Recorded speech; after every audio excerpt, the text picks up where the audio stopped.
Hello friends, आप लोगों का बहुत बहुत स्वागत है मिश्रा इलेक्ट्रिकल्स में। दोस्तों आज का जो टॉपिक रहेगा वो नए इलेक्ट्रिकल काउंटर के काफ़ी फ़ायदेमंद रहेगा। दोस्तों मेरे पास है ना व्हाट्सएप मैसेज आते रहते हैं, यूट्यूब पे मैसेज भाई लोग करते हैं कि भाई है ना नया इलेक्ट्रिकल काउंटर खोल रहा हूँ, तो उसमें कैसा प्रॉफिट और कैसा मार्जिन रहता है, और ये शॉप वगैरह जो रहता है वो इलेक्ट्रिकल का वो खोलना सही रहेगा या फिर नहीं सही रहेगा। तो दोस्तों मैं आप लोगों को एक बात शेयर कर दूँ कि कोई भी धंधा जब हम स्टार्ट करते हैं, कोई भी अपना शॉप वगैरह या कुछ भी स्टार्ट करते हैं, तो सबसे पहले जो उसमें जो कैपेबिलिटी लगती है वो है ना आप पे ऊपर डिपेंड करती है कि आप कितने कैपेबल हैं उसके लिए। और सबसे पहले जो धंधा रहता है, जो व्यापार रहता है, वो आपको टेस्ट करता है कि आप उसमें कितनी पूंजी लगाने वाले हैं और आपका टाइम टेबल कैसा रहेगा। और ये बहुत सारी चीज़ें ना, आपकी पंक्चुअलिटी वगैरह वो आपको पहले चेक करेगा। मतलब ये एक तरीके से ना, आप धंधे को चेक करने से पहले धंधा आपको 1-2 साल तक है ना चेक करता है कि आपकी पंक्चुअलिटी कैसी है। तो दोस्तों जो भी अपना इलेक्ट्रिकल काउंटर वगैरह या फिर और भी कोई काउंटर वगैरह खोलना चाह रहे हैं, तो सबसे पहले आप ये बात निश्चित कर लीजिए, अपने माइंड में सेट कर लीजिए कि ना जो ना 1-2 साल है ना दुकानदारी बनाने में समय लग जाता है। एकदम हर चीज़ें एकदम प्रॉफिटेबल नहीं रहती हैं और आपको ये मार्केट वगैरह बनानी पड़ेगी। इसमें थोड़ा समय लगता है क्योंकि ना जहाँ पर भी आप अपना कोई काउंटर खोलने जा रहे हैं वहाँ पर पहले से ही कुछ ना कुछ शॉप्स है ना होती हैं और उनका अच्छा खासा मार्केट में एक वैल्यू होती है। वहाँ पर कस्टमर रुकता है और जाता है और सामान ख़रीदता है। तो ये वैल्यू आपको बनानी पड़ेगी जिसमें थोड़ा समय लग सकता है। तो हर चीज़ को एक मेरे पास है ना क्वेश्चंस वगैरह पूछते हैं भाई लोगों ने कि है ना प्रॉफिटेबल होता है, लेकिन है ना हर चीज़ का एक है ना समय रहता है। अगर आप उस समय सीमा को पार कर लेते हैं, जैसे कि ना कि आप कोई काउंटर वगैरह खोले हैं, तो अगर आपको ना 6 महीना 1 साल या 2 साल तक है ना आप उसमें जमे रहते हैं, डटे रहते हैं, तो आपको है ना ये आगे जाके फ़ायदेमंद रहता है। तो जो भी है ना काउंटर वगैरह खोल रहे हैं तो उनके लिए सबसे पहले एक इम्पॉर्टेंट बात ये रहेगी कि आप है ना इतने आप अपने आप को ना एक सक्षम बना लें, इतना ना अपने आप को है ना एक दृढ़ संकल्प कर लें कि ना कि हम इतने समय तक है ना अपने व्यापार में बिल्कुल जेन्युइन अपना जो भी है ना पॉजिटिव थिंकिंग है ना, पॉजिटिव है ना तन मन धन से है ना अपना पूरा सपोर्ट करेंगे। तो जब आप ऐसा करते हैं तो ये ना आपके लिए प्रॉफिटेबल रहता है। दोस्तों और हम एक बात और शेयर करना चाहेंगे कि कई भाई लोग ना पूछते हैं कि भाई है ना कि अभी शॉप वगैरह नहीं चल रहा है या फिर है ना उसमें प्रॉब्लम आ रही है।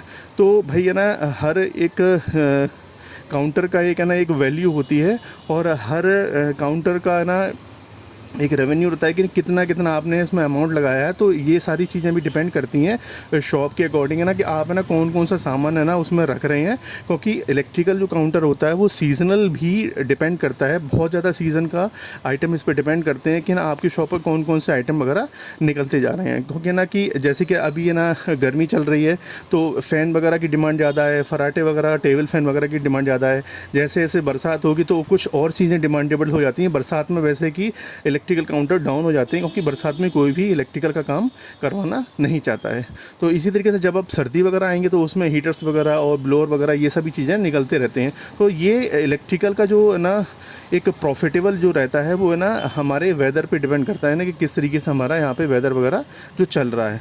तो जो प्रॉफिट वगैरह का रहेगा तो प्रॉफिटेबल काफ़ी रहता है। ये सीज़न पे डिपेंड करता है और आपकी कैपेबिलिटी पे डिपेंड करता है कि आप कितने कैपेबल हैं और आप कितना सामान वगैरह उसमें रखते हैं। तो ये सारी चीज़ें ना डिपेंड करती हैं। और एक दूसरी महत्वपूर्ण बात है ना कि कस्टमर है ना आता है शॉप पर और ना रेट लेता है और चला जाता है। और मतलब इस तरीके से बहुत सारे क्वेश्चन वगैरह आ रहे थे कि भाई लोग पूछ रहे थे ना कि भैया ना उतना प्रॉफिटेबल नहीं हो रहा है, उतना कस्टमर अभी नहीं जुड़ रहा है।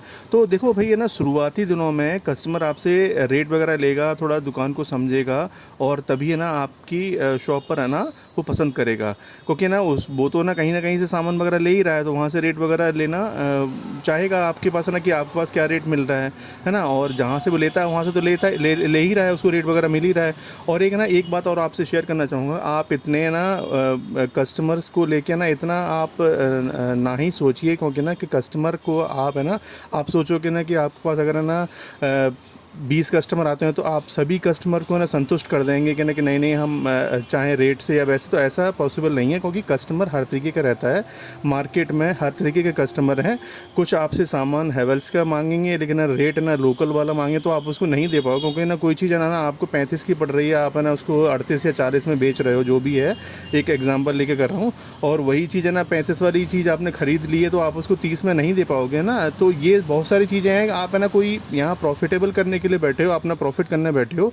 मार्केट बनाने के लिए आप हर किसी कस्टमर को आप ना संतुष्ट नहीं कर पाओगे, और जो आपके शॉप के अकॉर्डिंग है ना, जो सूटेबल है ना, जो आपको प्रॉफिटेबल कस्टमर रहेंगे वो आपसे जुड़ते जाएंगे। हर किसी को कोई भी है ना खुश कर भी नहीं पाता है, और ये बिल्कुल सीधा सा फंडा है कि जो आपसे जुड़ना चाहेगा वो आपसे जुड़ता रहेगा। और आप जितना ज़्यादा कोशिश करोगे कि ना कि हमसे बहुत सारे लोग जुड़ें रेट को लेके या वैसे करके, तो है ना उतना पॉसिबल नहीं हो पाता है, क्योंकि मार्केट में हर तरीके का कस्टमर जुड़ा हुआ है। तो रही बात प्रॉफिटेबल की, तो आप ना यहाँ पर जो धंधा करने बैठे हैं या अपना व्यापार करने के लिए बैठे हैं, तो वो प्रॉफिटेबल धंधा करने बैठे हैं, ना कि ना रेट कट करने के लिए कि आपके जो अगल बगल जो शॉप्स वगैरह हैं तो उनसे भी बहुत सस्ता देने लगो, है ना। तो इतना मतलब पॉसिबल नहीं रहता है। एक है ना हर किसी की एक लिमिट होती है, अगर आप लिमिट क्रॉस करते हैं उसको रेट को लेके अब ऐसे, तो है ना फिर दूसरे लोगों को भी प्रॉब्लम शुरू हो जाती है, क्योंकि है ना कस्टमर तो चाहेगा ही कि ना कि उसको है ना हर चीज़ है ना बहुत ही ज़्यादा सस्ते रेट में मिले, लेकिन ऐसा पॉसिबल नहीं हो पाता है। जो रेट आपने परचेज़ किया है उस रेट पे बेचना तो बेवकूफ़ी कहलाएगी, क्योंकि मार्केट का यही फंडा रहता है कि जिस रेट पर आप लें और प्रॉफिटेबल दे के उसको बेचा जाए। क्योंकि ना रही बात है ना वही कस्टमर्स की, तो आप 100% है ना कस्टमर को ना सेटिस्फाइड नहीं कर पाएंगे। तो ये सारी चीज़ें बहुत डिपेंड करती हैं। आपको बहुत ही ठंडे दिमाग से बहुत ही अच्छे कस्टमर्स को लेके आप एक अपना एक लिस्ट वगैरह तैयार करिए, मतलब अपने मन में ही लिस्ट तैयार करिए कि ना कि कौन कौन से कस्टमर हमसे जुड़ना चाहते हैं, कौन कौन से है ना के रेट लेके जा रहे हैं। तो ये जैसे जैसे आपको टाइम पीरियड बना रहेगा, तो है ना ये सब चीज़ें आपके ना खुद ब खुद है ना आपके दिमाग में आने लगेंगी, और आपका धंधा ना इंक्रीज़ करने लगेगा। तो ये बहुत सारी चीज़ें रहती हैं। ऐसे क्वेश्चंस वगैरह जो आपके आते हैं, तो कोशिश करता हूँ कि मैं अपने शॉप से जो मेरे अनुभव प्राप्त होता है वो सारी चीज़ें आपके साथ शेयर करूं। तो बहुत ही जेन्युइन मैं अपना अनुभव है ना आपके साथ शेयर करता रहता हूं। जो चीज़ें मेरे साथ है ना होती रहती हैं वही सारी चीज़ें आपको मैं बताता रहता हूं। ये सारी चीज़ें ना अगर ये वीडियोज़ वगैरह आप ना देख रहे हैं, जो अपना इलेक्ट्रिकल काउंटर खोलना चाह रहे हैं, तो ये सारी चीज़ें आपके लिए प्रॉफिटेबल हो सकती हैं। अगर आप अपना इलेक्ट्रिकल काउंटर खोलेंगे, अगर ये सब चीज़ें आप उसमें अप्लाई करेंगे, तो आपको बहुत सारा पहले से ही है ना एक तरीके से आपको है ना ज्ञान प्राप्त हो जाएगा कि हमें कौन कौन से आगे चीज़ें ना ये हमको डिस्टर्ब करने वाली हैं। तो आप उसके लिए पहले से ही ना अपने आप को प्रिपेयर्ड रखेंगे। तो दोस्तों इलेक्ट्रिकल से रिलेटेड ऐसे ही है ना अमेजिंग वीडियो आपके लिए लेकर आता रहूँगा, और पॉजिटिव नेगेटिव ना फीडबैक ना आप जो शॉप से रिलेटेड चीज़ें हैं वो आपके साथ शेयर करता रहूँगा, और जो आपके लिए प्रॉफिटेबल रहेगा। Thanks for watching.